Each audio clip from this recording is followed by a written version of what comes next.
Hello, Devlin here with you, and welcome to another edition of Devlin's Pirate Radio Show. It's the episode that's going to be airing through Labor Day weekend, and, well, I guess it's airing all the time, but I'm dropping it on Labor Day weekend 2016. But I decided I wanted a little bit of a break, and I think after 78 episodes, I deserve one. So this is what I'm going to call a best of show. You knew it was going to come, and I think 78 is a good time to bring it.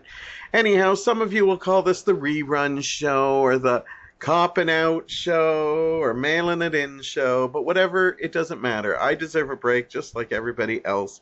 So I have picked 3 of my favorite segments that I thought you would enjoy again. Or for many who have never listened to my show and decided that 78's the one I'm going to listen to, this is brand spanking new. Anyhow, it's Labor Day weekend, the end of the summer is upon us, and this is just some of my favorite segments of things you can do in that time. First, I've got a classic episode segment about dancing, which is something very important to me. And then I've got a look at classic board games, because it's always fun to, get friends together or family together and crank out a classic board game for some good laughs and some good times. And then something truly dear to my heart, the drive-in movie. And yes, it seems like I talk about it more than most normal people. I never claim to be normal. So we will take a look at some of my stories for it. I'm sorry if you think this is a cop-out show, but hey, I need a break too. But I will be back next week with brand new content and a lot of interesting things. So enjoy this episode and have yourself a great week. Hello, Devlin Bishop here with you, and welcome to another edition of Devlin's Pirate Radio Show. I am back with you, and I have got some things to talk about, because it's always good when you do a podcast that you have some things to talk about. I want to take this time to thank all of the people out there who have sent comments telling me they enjoy the show and just everything. It's always nice to hear. I don't always get that feedback right away, but sometimes I've bumped into people on the street and they said, "I've loved your podcast. I've listened to a couple episodes," and that's just great. Gotten a few emails from people I haven't heard from a long time, saying that they enjoyed the show, some relatives. It's just a good feeling, and, please continue. I love hearing from you guys, and even if you don't feel you have much to say it anyway. I'm a big, strong believer in saying what you feel, and and I love hearing from you. And thank you for all the people out there who have taken the time, or even if this is your first time listening, thank you for taking the time, because I know the world gets busy and we have lots that we want to accomplish and do, and I totally get it. So it means even more to me that you would want a couple minutes with me. I'm going to start this podcast off talking about, it's going to start off about school and then maybe coming out a little bit, but basically we're going to get to one of my great loves in life, and that's dancing.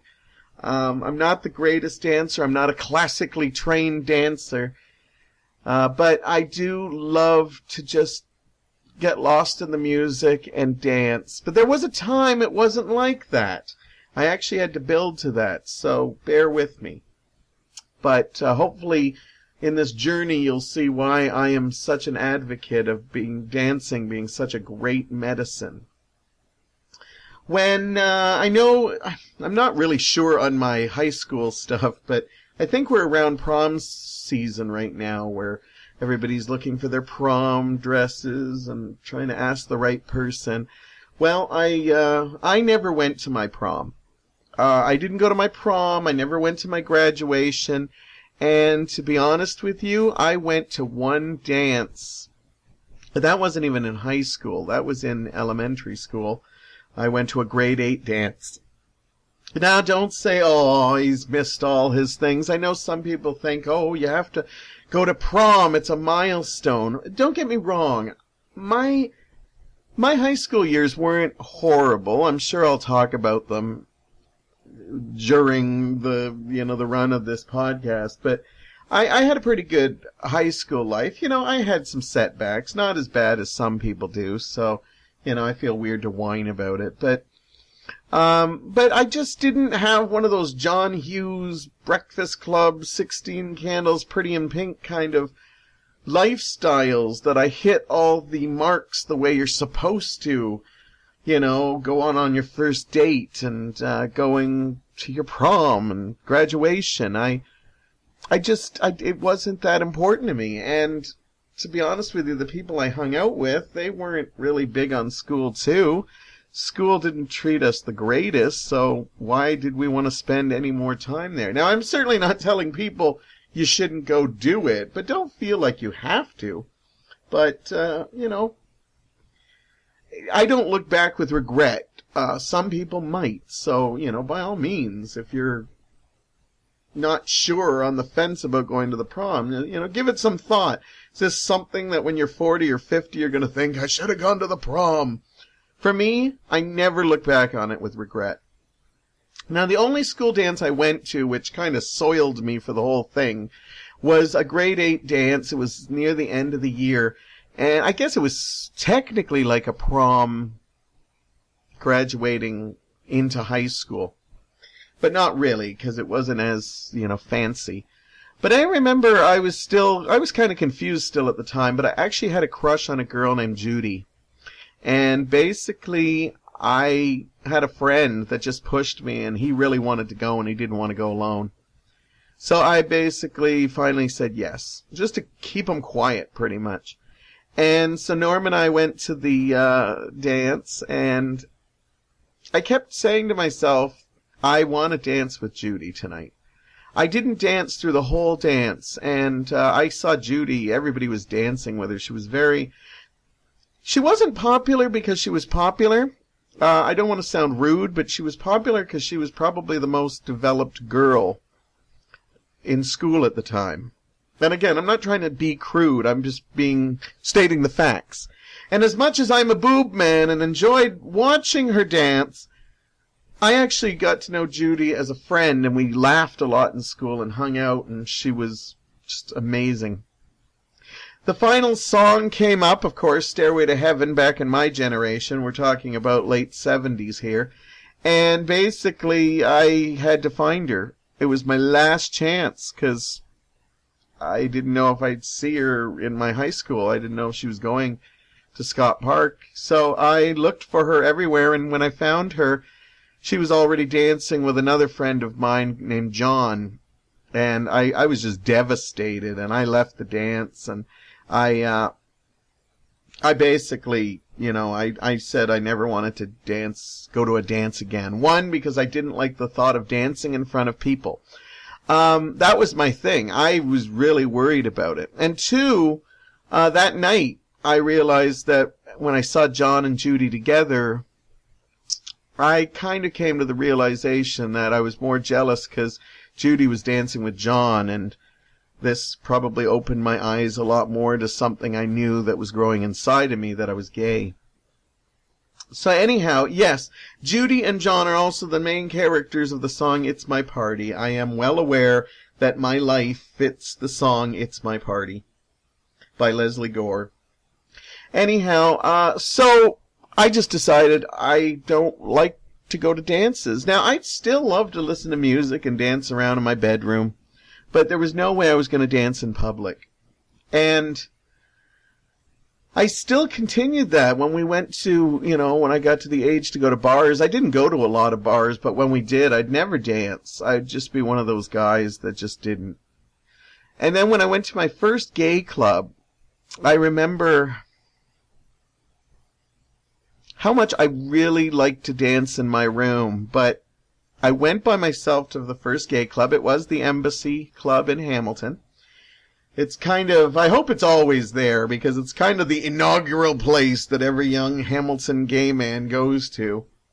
And I remember it was a retro night, and maybe I'll talk about that in more detail in future episodes, but basically what happens is I decided I was finally going to go. I dressed up what I thought looked good And I was always so afraid to go to a gay club because I was always afraid.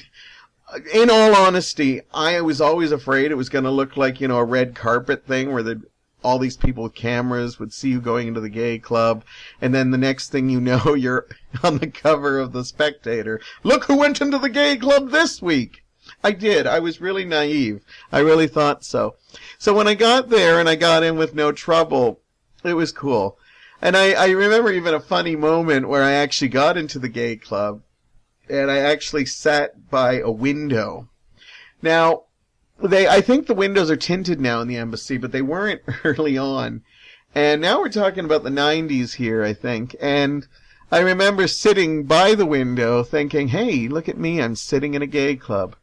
And then I looked out the window and I saw King Street, and I'd be looking over and seeing people walk by and things, and I go, look at me, my first time in a gay club. I'm all here by a gay club. And then I look out the window again thinking, look at me sitting by a window in front of a gay club. You were worried about people seeing you, and now you're standing right in front of the window. Anyhow, all this great retro music was being played, and I was tapping my toe.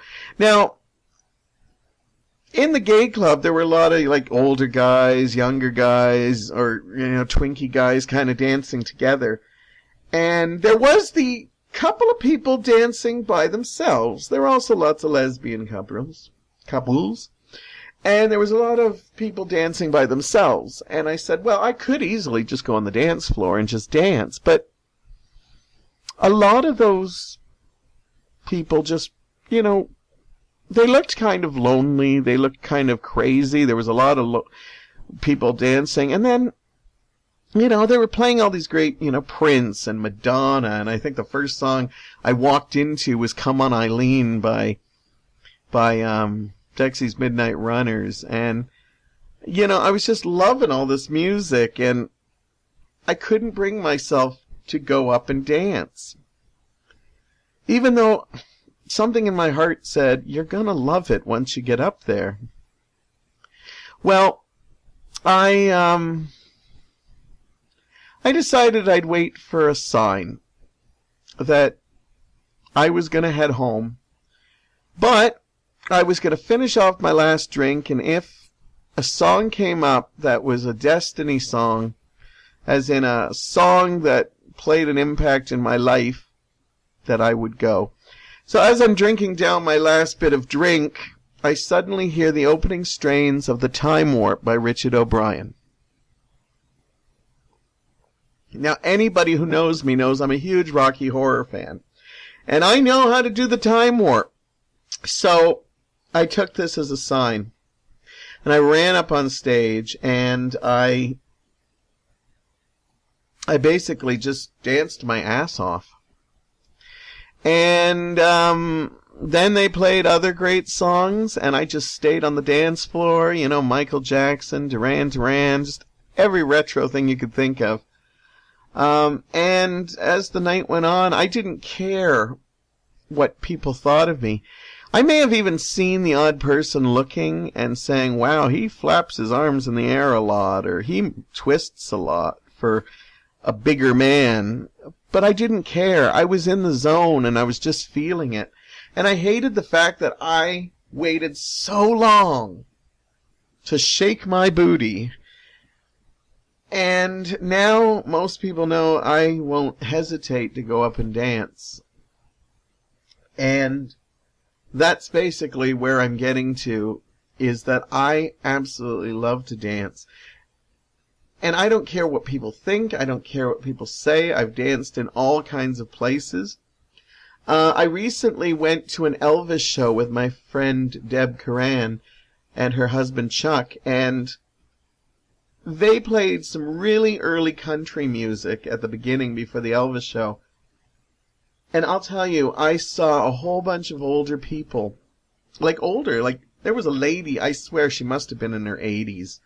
And they did some country line dancing. And to see older people, the show was at a Legion. So I love going to a Legion, because even at the ripe old age of 47, I tend to be the youngest person there. There might be the odd person who's a little younger, but it's great for my ego. Anyhow, but when I saw like older people up on the dance floor just dancing their heart, I just absolutely loved it. I didn't do the line dancing. I like to do freestyle. I'm all over the place. But I eventually did get to go up and do some dances with Deb that night, and it was a lot of fun. Fortunately, I had a bit of a head cold, so I'd cough too much, but it didn't slow me down for the dances that we did dance for. Now I can't even imagine my life dancing, without dancing, whether in public or not. We actually throw video dance parties in my apartment. This just happened accidentally. I collect music videos, and I'd pop videos on, and we just dance our asses off, and then we started bringing food out, inviting just a few friends that I know wouldn't look at us too crazy, and we just started putting videos on, and we moved the couch back, and I realized my apartment actually has, a good size for dancing, and sometimes it's just me dancing, and sometimes I have a friend, Alexandra, that comes over and she'll dance with me. The rest will just sit, enjoy the music, eat food, and chat, and we just have a great old time. I always tell younger people when I meet them, and I don't like to give too much dating advice, but one of the things I try to tell them is, especially straight men, is don't be afraid to dance. There's nothing, and I'm not trying to speak for all you ladies, but I've talked to a lot of you ladies, and I know a lot of you ladies love when they actually have a man that will go on the dance floor a few times. You don't have to dance all night, but take her out once in a while, because you might think it's cool when you're standing there and like, yeah, I don't dance. But you know what? I will tell you, she will be so ingratiated to you to see you out on that dance floor, whether it's a slow dance or if you feel like, dancing out. I am telling you, this is a great, great thing to always know, because women enjoy that. Now, dancing to me is almost like second nature. I do it in private,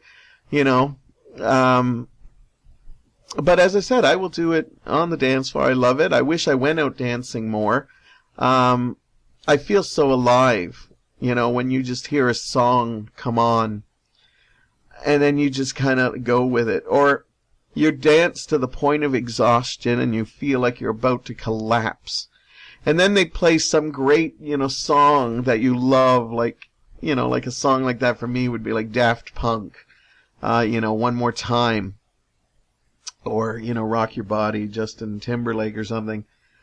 And then I go and continue dancing because I cannot sit down for this song. It's just an amazing feeling. My energy's all pumped and it's just racing through me and I just love it. And as I said, it was so refreshing to see older people dance. I hate weddings. Anybody who knows me knows that I am adamantly hatred of weddings. I'd talk about it more, but I know people love weddings, so I try to keep things a little positive here. But one of the things I love most about weddings is sometimes you'll see a sweet old couple that wait for that slowed down song, maybe an Unchained Melody or something, and then they will go out on the dance floor and you just see how young they are still in spirit and everything, and it is such an amazing moment. I went to my first Pride, and they had it outdoors, and two amazing things happened that night. And not just me going to my first Pride event here in Hamilton. One, an old couple, two men, slow dance to Elton John's version of Stand By Your Man by Tammy Wynette. And I remember how awesome it was because in the gay community, relationships end so fast. And there is a lot of positive ones out there, but you don't get to see them because they like to focus on, how badly relationships can go. And to see this couple that I think had been together, I want to say it was 35 years they were celebrating. It was just amazing. And the other thing that happened that night that was amazing is it was my first Pride, and I was on the dance floor all by myself, not caring about anything. It was outdoors, never danced outdoors before, but the wind was just felt so great, and the music was cranked, and I was with my friend Corda, my producer of this show. And she was kind of a wallflower like me. She loved listening to the music. You could always see her tapping her toes. And I knew that night would be her first night, and she did. She stepped out on the dance floor, and she danced her ass off. And it was amazing that she took that step, and now whenever we go dancing, she tries to get out on the dance floor whenever she can, and I was proud of her that night, and just dance. That's all I'm saying. That's what the whole thing of this segment is. And summer is a perfect time to find places to dance. I always have music on me, so I can always whip my stereo out and find something to dance to. So, hey, if you're with me, there's a dance floor wherever. Anyhow, it was great talking dance, and we're going to stay on music. I actually had a request to talk about something, and I have said I would talk about certain things. And I'm going to fulfill that request next. Welcome back. Devlin Bishop here with you, and getting ready for another topic here on my pirate radio show. And I'm going to be talking about board games. They've sort of made a comeback, although I personally don't know if they've ever left. I think board games are always around, but they seem to go through phases. And seems to be a new phase where people are starting to go back to getting together with board games. And, there's a couple of new shops. I know here in Hamilton we have, I think it's Gameopolis that we have here, and there's a couple of other ones in other cities and stuff opening up where people actually go into a cafe and play board games for a while, and they have board games of all different kinds. They just collect as many as they can. And I have always loved board games. I not only love the actual game, but I love the social aspect of it. And I think whenever we get to a point in life where things just get crazy and we're on social media, we're caught up in video games so much, I think that's when board games suddenly resurface. And now, I've noticed younger people trying to collect some of the classic board games.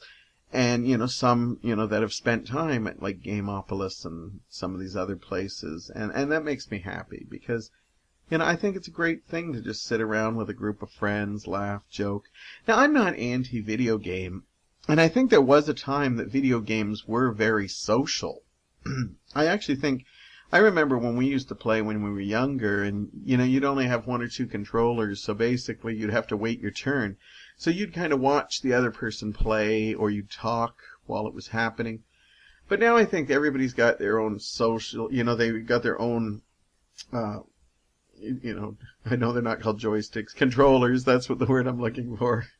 And, people like play on with their headphones and they play with people online. I'm not saying that's social at all, but I think once everybody's doing their own different thing, like they're fighting, they're kind of working together. Yes, they're social, but I just think it's not as social as just sitting down and, you can have some talks in between things. When you're trying to kill, soldiers or zombies or something in these video games, you're concentrating a lot on it.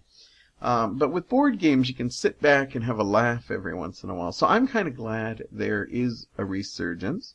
And I just kind of wanted to yak about some of my personal favorite classic board games. Now, there's a lot of new, very good ones out there. And, maybe in the future I'll talk about them. But I'm going to stick with what I think is the true classics that come to mind.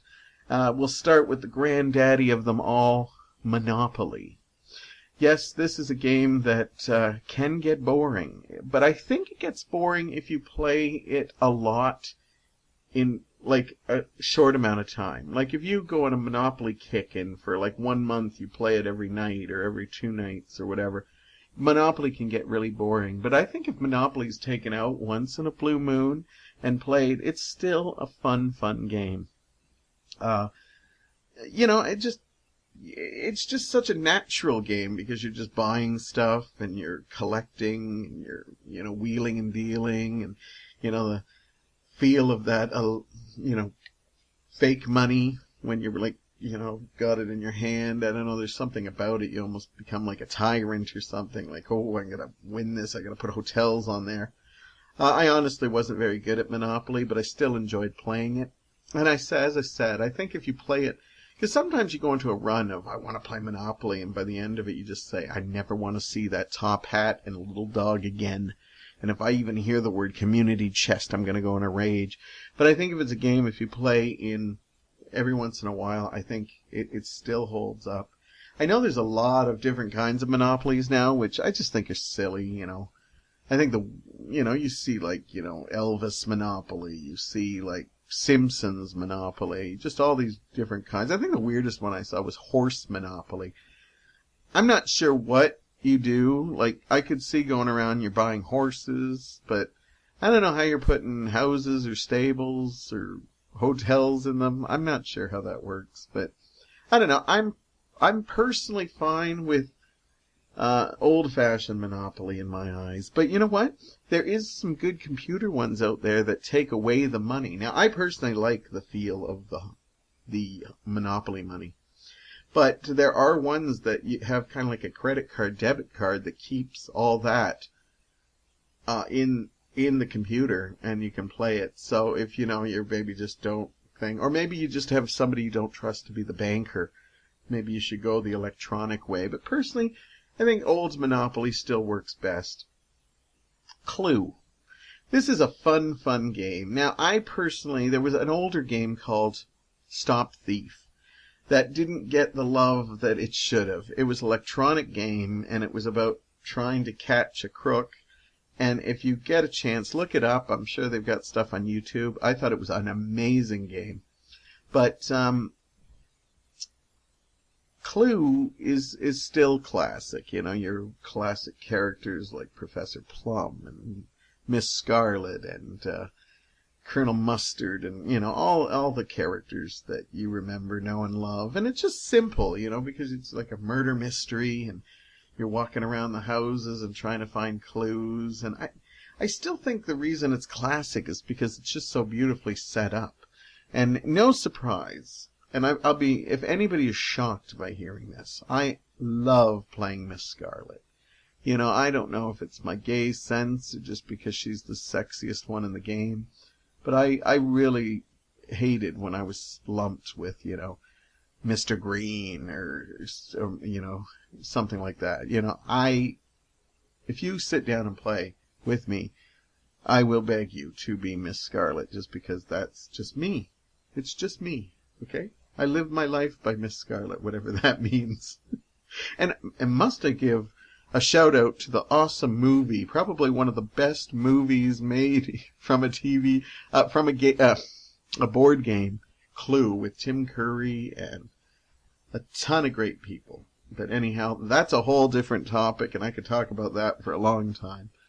Anyhow, another one of my all-time favorite is The Game of Life. Oh my God, I remember playing this as a kid, and hey, I haven't played it in a long time, but I'd love to play it again, and being unemployed, I'm going to have a lot of time, so anybody who wants to come over and play some games. The Game of Life was one of my favorites. I loved that little car that went around, and you spun the wheel. I think the wheel was always one of my favorites. Then you'd go around and get jobs, and it was always fun to see how many kids you had. Some people would be pretty much barren. And then other people would just have the car was just stacked full of kids, and it was just fun to see. And I always like in life, you either wind up at the rich place or the poor place. It was basically all the aspects of life. There was a new Hollywood version that I would love to play sometime, but I haven't. But I love the original Life because it just kind of I love that life could be put totally into a board game. And it worked. Because for many people, this is the divine order that they follow life in. Sure, there's probably some stuff it doesn't deal with, but a lot of people map their life like that. And as many people right now that are probably disagreeing with that statement, think about that. You know, you go to school, you go to college, you get married, you get a profession, you have kids, then you die, and whether you're rich or poor, I'm sorry to say it, but a lot of people live their lives this way. Me, it would have to be a little bit more fabulous, of course. But I still love the game. Now, I was not a big fan of Operation. But I have to put it here because it is a classic game. But for me, what a horrible game to play as a kid. Because you're literally getting shocked. And, you know, yes, it's not like it's hooked up to a car battery system where, though I thought it might be kind of fun to play like that Jackass version where you up the amp a bit. But to be honest with you, this game made me paranoid. And as a kid, we have so much to deal with. I think the last thing we need is more paranoia in our life. But I have to put it because it is a classic game. And I remember always having to get that damn pencil. That pencil in the funny bone or whatever it was so hard to get. Like, it was just literally, I would be shaking as a kid. Not ever sure why I even played this game, because I never enjoyed it, because I always was, even though it was just a little shock, it would freak me out, because this was a game that, built my paranoia. Actually, there's another board game I used to love, based on the movie Jaws. So the game itself was called Jaws. What a clever thing. And I love this because it has the same paranoia, but without the fear of electrical shock. And basically you would take garbage out of Jaws' mouth with this little hook.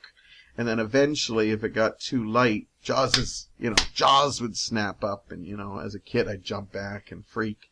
And I think that's more fun. I think a shark biting at you rather than, operating on a human body and, to me. But you know what? Still a lot of fun. I don't drink a lot, but I'm sure it's a fun game when you're drunk. I'm sure adults have tried to play it because there's probably shocking all over the place.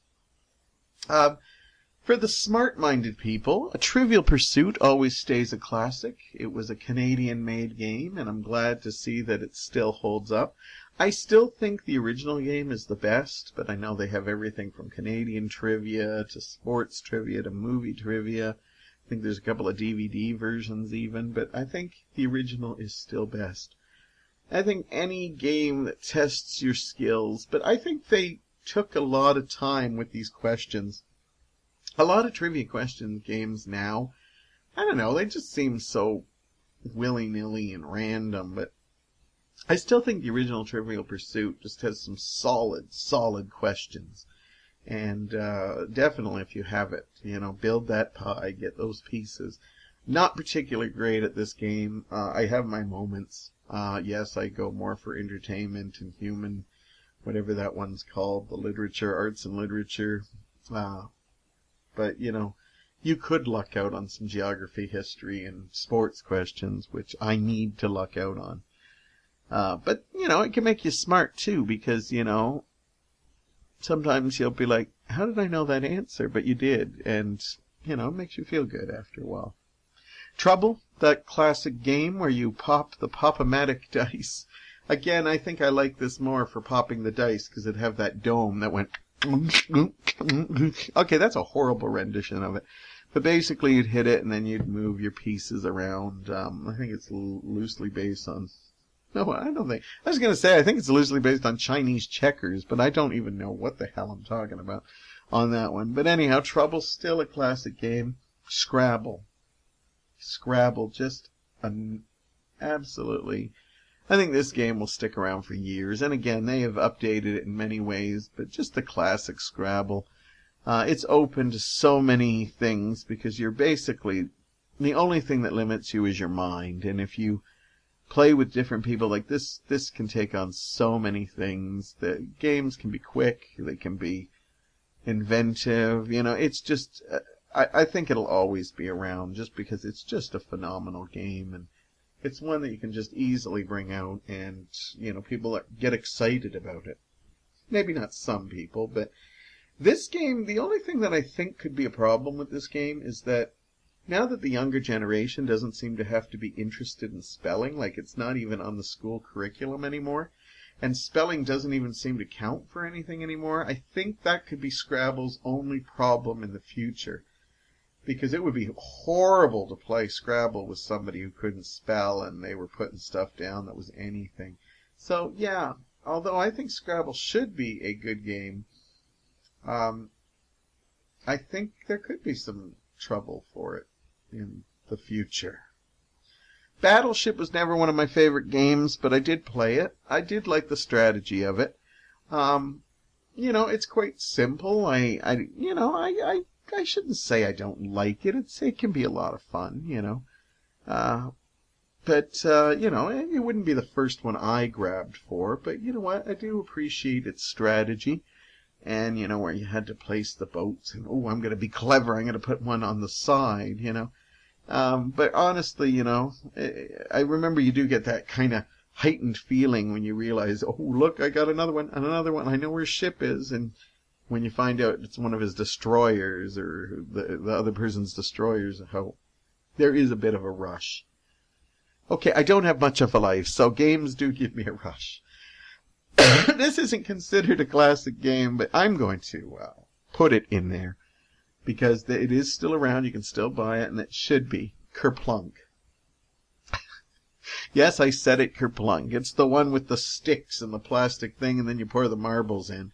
And then you slowly pull out the little rods, and then you try not to drop as many dice, and then you hit the wrong one, and all the dice go. And I think this eventually got replaced by Jenga.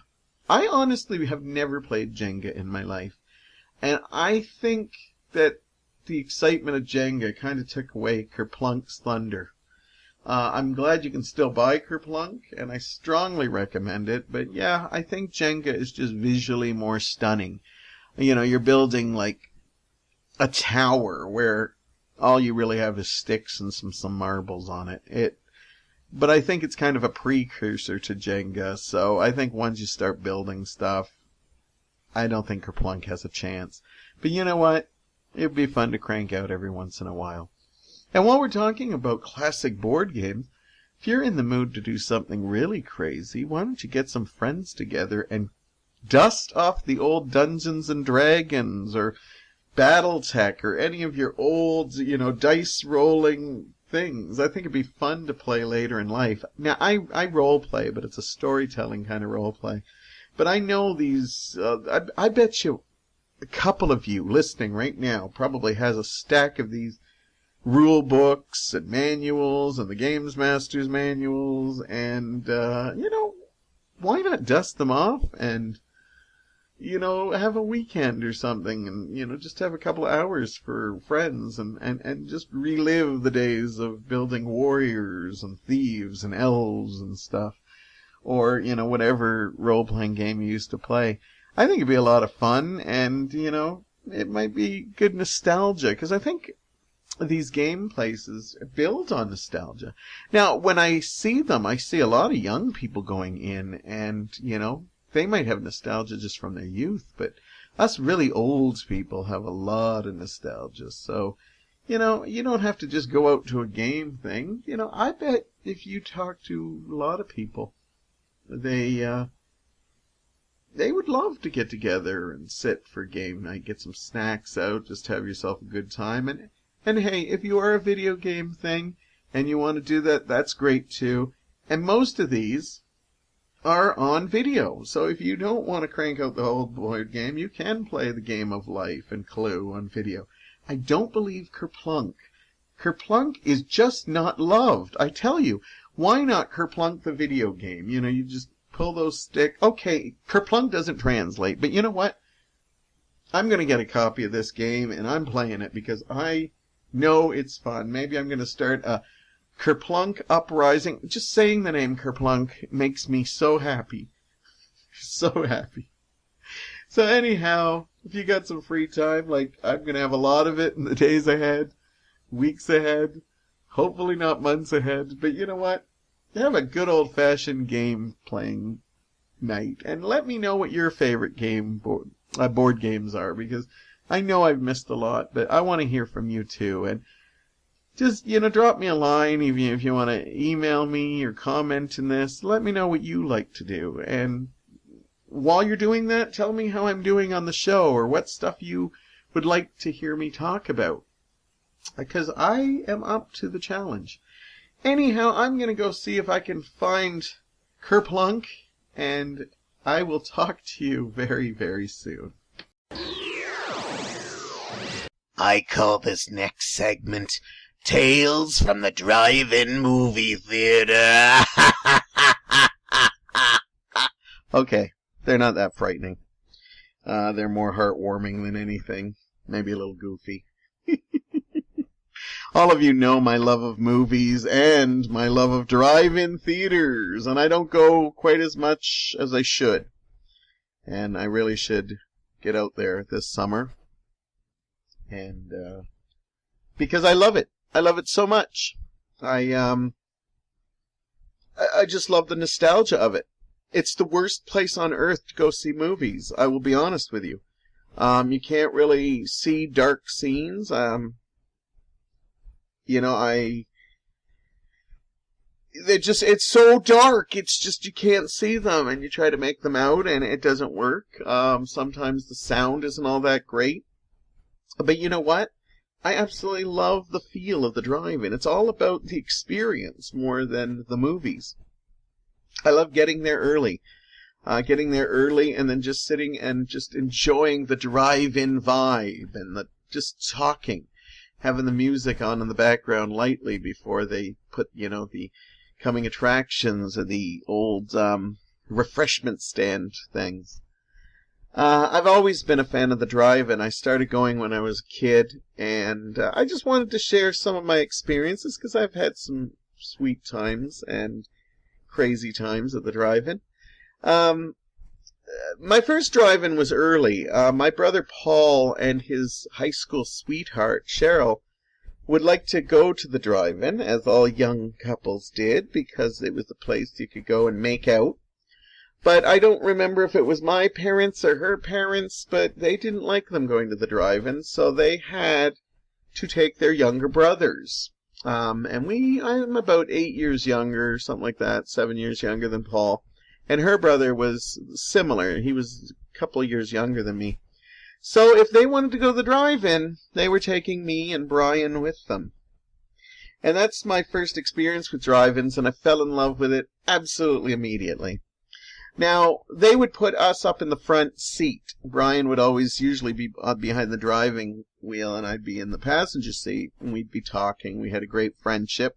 And then Paul and Joe were doing something behind us, but we never really cared to look or anything. All we knew is sometimes we had to clean those windows off because they were getting a little, what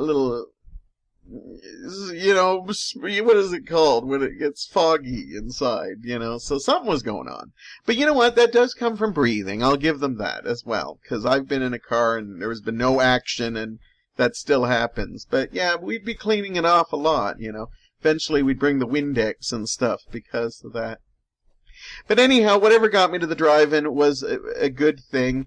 I loved going to the drive-in. They always had back in the past, they used to have weird double bills. And, they'd always show like a comedy, and then they'd have a horror. Now, I love horror movies now, but when I was a kid, I was really freaked out by them. So whenever the horror movie would come on, I'd always say, oh, I don't want to see this, and I'd pretend to sleep. And I'd be listening to everything. I'd have my eyes closed tightly, and I could hear everything. I remember seeing The Omen 3 at the drive-in, and I just was, creeped out by it.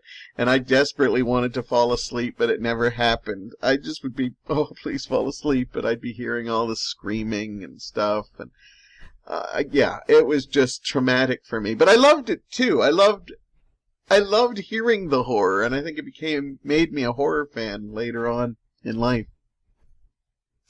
I remember one time Paul had taken a couple of me and my friends to the drive-in, and he was laying in the back, because Paul liked the drive-in, but not as much as us.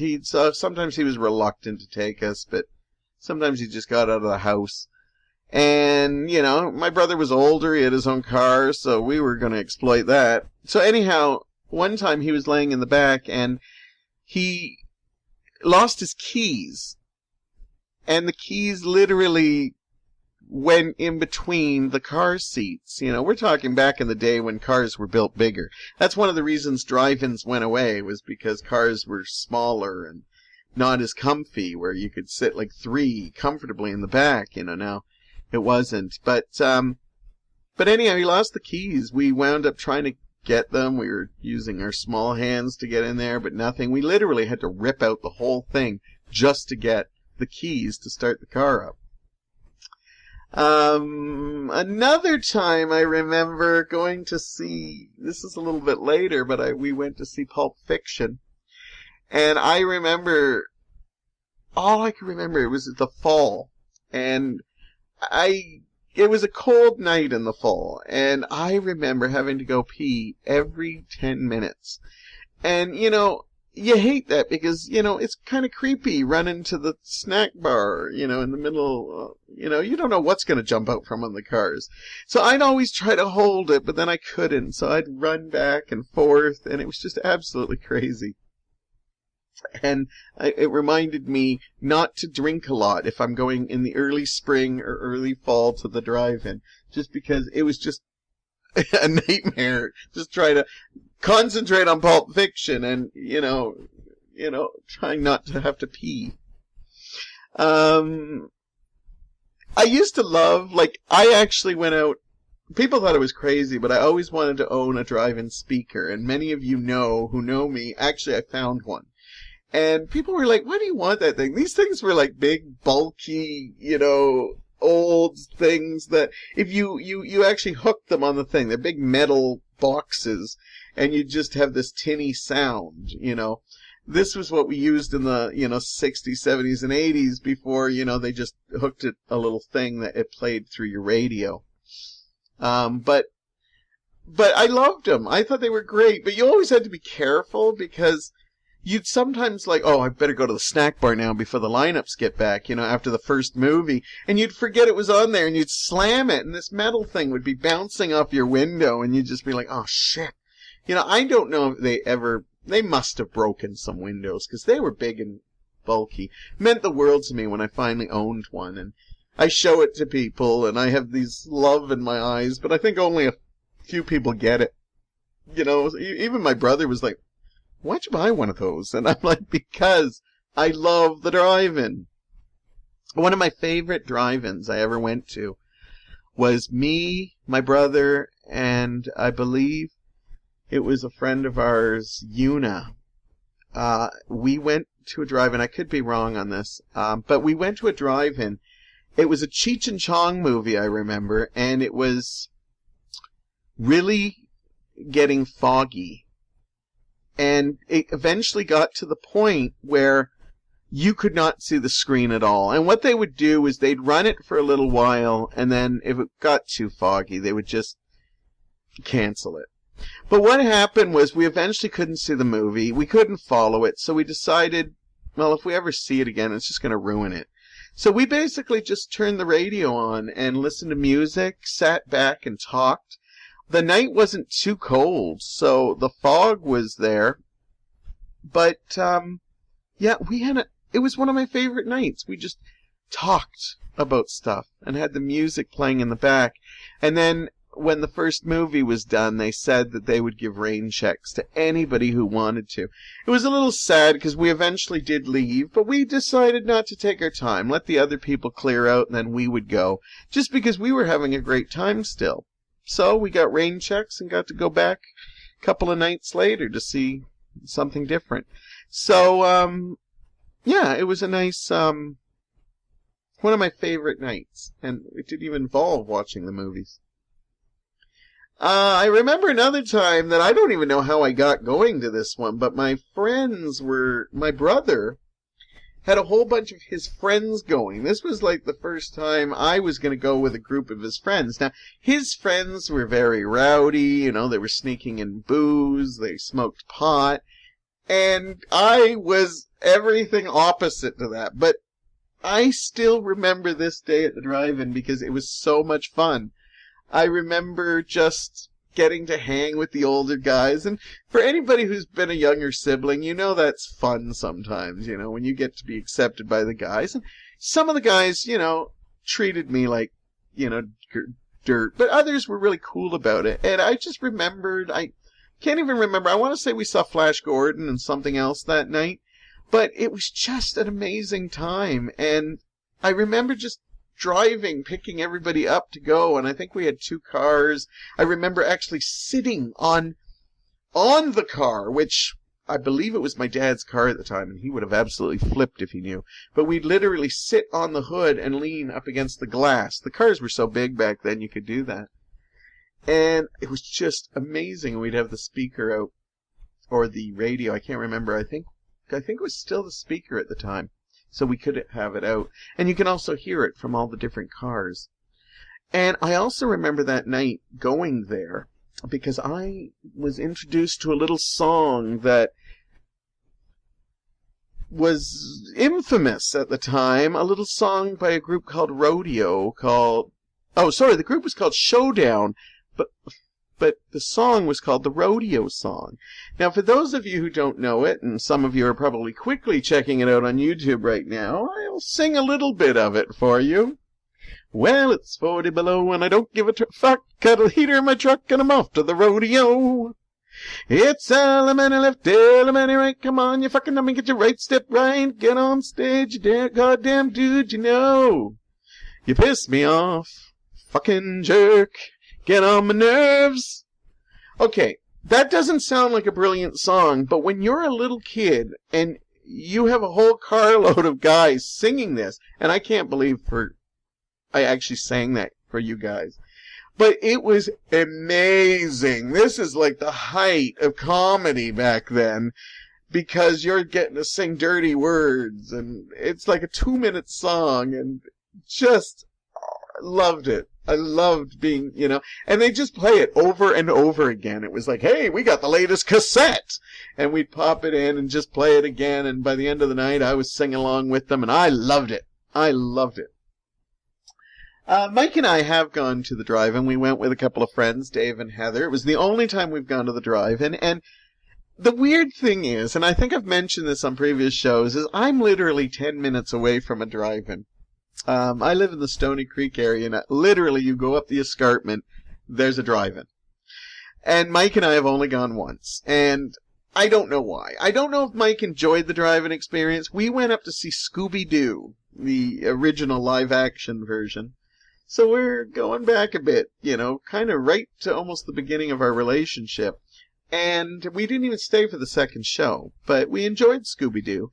But what happened was, we remember rolling down the windows, and after they played O Canada, which a lot of drive-ins still do that, they started playing Scooby-Doo. And as soon as Scooby-Doo started playing, we just got wafts of the smell of marijuana coming in through the car. And I never smoked marijuana, but I always knew the scent. I actually kind of didn't mind the scent, but it's just something I never got into. But that's another story about my almost getting tempted into trying it. But anyhow, I remember we, it bothered us a little bit, but we just kind of rolled up the windows a bit. And then we kind of, I got the munchies. I don't know. I felt like some Scooby snacks by the end of it. But I don't think that's what kept us. I know Mike's not a big fan of the smell, but I don't think that's what kept us. And we certainly should.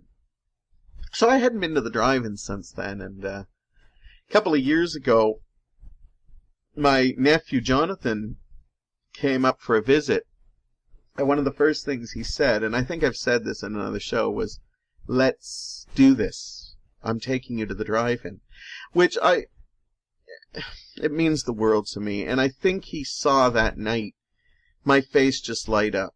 Now, he had been to the drive-in with his girlfriend once before, but I talked to him about probably a lot of the times that I'm telling you right now, and I think he really saw my face light up. Now, whenever he does visit, he always takes me to the drive-in, even if there's nothing we really want to see. And I think he's starting to respect that it is the drive-in atmosphere, not just the movies. And I think a lot of people just think it's the movies, but for us older people, it's the nostalgia.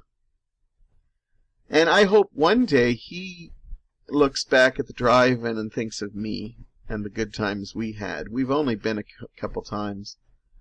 The first time we went, we got a lot of looks because I'm this older guy and I had this young guy with me. And I could tell we were getting stares. Now, I don't look like his father. I don't look like him at all. We're not technically related. We're kind of. He's the cousin of my nephew and nieces. So in direct terms, I kind of adopted him and he adopted me. So he's my nephew. But anyhow, I remember we got a lot of head stares when we were there. And Jonathan mentioned, I think we're causing a stir because, I look like some pervert with this young guy. And I kind of worried that it would kind of kill the experience. And I asked Jonathan, are you okay with that, or does this make you feel uncomfortable? And I remember Jonathan just looked at me and said, there is no place I want to be right now than here with you. And nobody's going to change that. We know what our relationship is. I don't give a care. And I always admired that about him, is that he doesn't. We do what we want, and we didn't even let it bother us after that. We just enjoyed the movie and our time together. The following year he came up again, and this time he was really excited because he had his first car. And I love the car. The car definitely needed a lot of help. That's a nice way of saying it had troubles, and I'm actually surprised he made it all the way from Whitby to my place, because it was, it was very rough. But we went to the movies, and we had a great time, because we got there early. I've already taught him, you gotta go early, gotta get the vibe. And we had some amazing chats before the movie started. And I think he loves that, because, we always have amazing chats. But there's something about the drive-in movie chat. It's almost like we can talk about anything here, because it's the drive-in. There's almost like an honesty that pours out, and I think that meant a lot to him. But what happened was we kept making jokes that we probably won't be able to start the car when it's all done, and we knew there was going to be trouble about the halfway point, because at the intermission he tried to start the car and there was nothing happening. So we hoped it would work itself out. But at the end of the night, we couldn't get the car started, so we went looking for, the management, and they have, back in the day, you'd look for somebody nice with the jumper cables, and they'd help you out. But the drive-ins now pretty much all have those, chargers that you can just use. And, I said, does this happen a lot? And he goes, this happens about 3 times every night. So don't feel bad about it. And I didn't. I'm just glad that, he got home all right, because he had a long drive home, and apparently the car didn't, stop once. But I was really worried until he gave me that call back. But you know what? Even though the car didn't start, and it took us a bit to get it charged, and it was still an amazing time. And I can't, I don't know what it is about me in the drive-in. What makes it even funnier for me is that I don't drive. It's not like something I can just do on my own. I need people to go with me. And, I just love it. Mike, when he met me, knew that I could sit there for hours watching those old intermissions that they used to show at the drive-ins. I've recorded so many on YouTube and played them in between movies to make it a retro feel. If you were in my house, you'd see lots of things, like little drive-in things, or Coke signs, or just popcorn figurines and stuff, because I just love drive-ins and the movie-going experience. And of course now, my piece de resistance, I actually have a drive-in speaker. And, you know, I'll always have this nostalgia for it, and I hope that the people I shared them with have a little bit. I know it won't be as much as me, but I do hope they have a little bit. Especially when I get older or I pass on, let's hope that's a long way away. I hope Jonathan thinks of the time he spent with his crazy uncle going to this thing that, it's not really about the movie. It's just the drive-in atmosphere. And you know what? Maybe you should consider going to the drive-in. And, it used to be a make-out drive-in theater, and now it's back to being a family-oriented thing. So maybe this weekend will be a good time to get everybody together and go and check out a drive-in and see what I'm talking about. Whether you take the family or your best girl or your best guy, whatever the case is. Hey, I'm available. Give me a call. I'll go to the drive-in with anybody. So anyhow, that is my time up. I'm feeling very nostalgic, very good. I love ending on a high like this. I may have to go to the drive-in. I may have to force Mike to go to the drive-in if I don't hear from any of you. Anyhow, my time's up. I will talk to you very, very soon.